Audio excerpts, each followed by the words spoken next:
दो महालालची बहुएं। सोना और जया दोनों ही देवरानी जिठानी बड़े ही प्यार से रहा करती थी। वो हमेशा एक दूसरे को सम्मान देती थी और दो बहनों की तरह रहा करती थी। एक दिन, बहू, अरे ओ सोना बहू, कुछ खाने को दे दे, बड़ी भूख लगी है। अभी तो खाना बनने में समय होगा ना। जी माँ जी, आधा घंटा लगेगा। जया दीदी, मेरे हाथ में तो आटा लगा है। डोंट वरी, मैं उन्हें कुछ खाने को दे आती हूँ। फिर जया सास के लिए खाना लेकर आती है। वहीं दोपहर के खाने के बाद जब सभी बैठकर टीवी देख रहे होते हैं। बहू, अरे आओ बहू, ये देखो, मैंने तुम दोनों के लिए साड़ी लाई है, जो पसंद है ले लो। ये पीली वाली साड़ी काफ़ी सुंदर है। हाँ, मुझे भी वही अच्छी लगी। अच्छा, एक काम करो सुना, तुम ये रख लो। नहीं नहीं जया दीदी, पहले आपने इसे देखा था ना, आप इसे रख लो। साड़ी का क्या है, इतनी सारी साड़ियाँ तो हैं और ये घर में ही रहेगी। जब मेरा मन हुआ तो आपसे मांग लूँगी। ये भी ठीक रहेगा। फिर दोनों बहुओं के जाने के बाद पिछले जन्म में कोई पुण्य ही किए होंगे मैंने, जो इतनी समझदार और शांत स्वभाव की बहुएं मिली। तभी सास को बुआ का कॉल आता है। हेलो, हाँ दीदी, कैसी हो? हम तो बढ़िया हैं भाभी, आप बताओ। मैं भी ठीक हूँ दीदी। अच्छा है भाभी, मैंने ये बताने के लिए फ़ोन किया था कि मैं शाम की ट्रेन से आ रही हूँ। कैलाश को लेने भेज देना और मेरे आदर सत्कार में कोई कमी नहीं रहनी चाहिए भाभी। दीदी, ये भी कोई कहने वाली बात है, आप चिंता ना करें। जया बहू, सोना बहू, जल्दी आओ इधर। जी सासू माँ। जी माँ जी। तुम्हारी बुआ सास आ रही है तो अच्छे से खातिरदारी करना, उनकी कोई कमी नहीं होनी चाहिए। जी माँ जी, आप बेफिक्र रहें, हम उनका पूरा ख्याल रखेंगे। वहीं अगली सुबह बुआ सास घर आती है। आपका स्वागत है बुआ जी। दोनों बुआ सास के पैर छूती हैं और उन्हें घर में लाती हैं। लीजिए बुआ जी, आप ये रसमलाई खाइए, कल्लू हलवाई की यहाँ से मंगाई है, आपकी फेवरेट है ना ये। हाँ बहू, ला ला, बहुत दिन हो गए कल्लू हलवाई की यहाँ की मिठाई खाए। देखना दीदी, मिठाई के साथ उंगली ना खा जाना एक्साइटमेंट में। अच्छा मजाक था भाभी। वहीं दोनों बहुएं बुआ सास की खूब खातिरदारी करती है। उनके लिए नहाने का पानी गर्म करने से लेकर रात में सोने तक उनकी खूब खातिरदारी करती। वहीं बुआ जी के मन में अलग ही खिचड़ी पक रही थी। इस घर में 4 बर्तन हो और खटर पिटर ना हो, ऐसा कैसे हो सकता है। तभी सास वहाँ आती है। भाभी, आपकी दोनों बहुएं कभी आपको तंग तो नहीं करती ना? देखो, ऐसी कुछ भी बात हो तो बता दो, दोनों की क्लास लगा दूंगी। अरे नहीं नहीं दीदी, मेरी दोनों बहुएं बड़ी ही समझदार है, कभी नहीं लड़ती, और तो और मेरा बहुत ख्याल भी रखती है। ख्याल तो अब भी रखेंगी, लेकिन शांति नहीं रहेगी अब। वहीं कुछ ही देर बाद बुआ के जाने का समय हो जाता है। अच्छा भाभी, मैं चलती हूँ, फिर आऊँगी। प्रणाम बुआ जी, जल्दी आइएगा। आराम से जाइएगा बुआ जी। फिर बुआ जी तो वहाँ से चली जाती है। लेकिन उनके जाने के बाद बहुओं को न जाने क्या हो जाता है, कोई काम ढंग से नहीं करती। ऊपर से दोनों बहुओं में जंग का माहौल बना रहता है। एक दिन पड़ोसन घर आती है। अरे ओ सुलोचना बहन, कहाँ हो? अरे आओ विभा, बताओ कैसे आना हुआ? तेरी बहुओं के लिए मालपुए लाई थी, उन्हें बहुत पसंद है ना? हाँ हाँ, पसंद तो है। धन्यवाद बहन, तुझे मेरी बहुओं का बहुत ख्याल है। हाँ, क्योंकि तेरी दोनों बहुएं बहुत ही अच्छी हैं। फिर पड़ोसन वहाँ से चली जाती है। माँ जी, ये विभा आंटी ने मेरे लिए मालपुए दिए हैं ना? हाँ बहू, जाओ दोनों बहुएं बांट कर खा लो।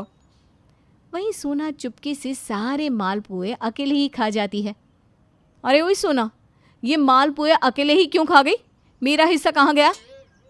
दीदी, मैंने आपका हिस्सा रखा तो था, लगता है बिल्ली आके खा गई। ये बिल्ली बहुत चटोरी हो गई है। कौन सी बिल्ली ने खाया है, मैं अच्छे से जानती हूँ। शाम के समय, बहू ये ले, तेरे पति, देवर और ससुर जी के कपड़े। सारे कपड़ों की जेब चेक करके मशीन में लगा दे धोने को। जी माँ जी। फिर जया सारे कपड़ों की जेब चेक करके कपड़े धोने को लगा देती है। वहीं उसे सोना के पति के कपड़े में 2000 की नोट मिलती है।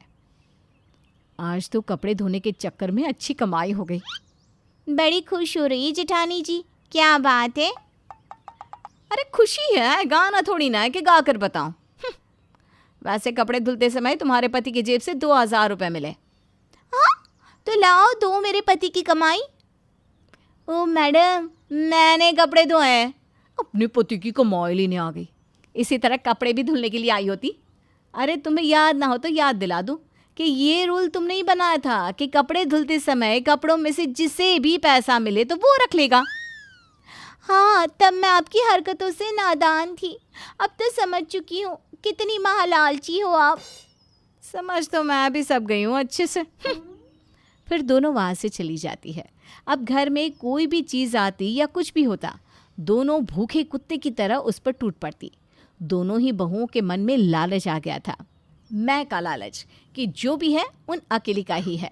अब दोनों में पहले जैसी एकता भी नहीं रही, जिसका काम वही करे, कुछ भी हो, लेकिन एक दूसरे की हेल्प गलती से भी ना करती। फिर एक दिन दोनों बाजार से वापस आ रही होती है। वो देख, सुलोचना बहन जी की बहू जा रही है। अरे बड़ी गुणवान है दोनों भी। आजकल की बहू में बड़ा छल कपट और लालच रहता है, लेकिन ये दोनों तो मन की बहुत साफ है। अच्छा, एक टेस्ट लेते हैं, अभी पता चल जाएगा दोनों में लालच या छल कपट है या नहीं।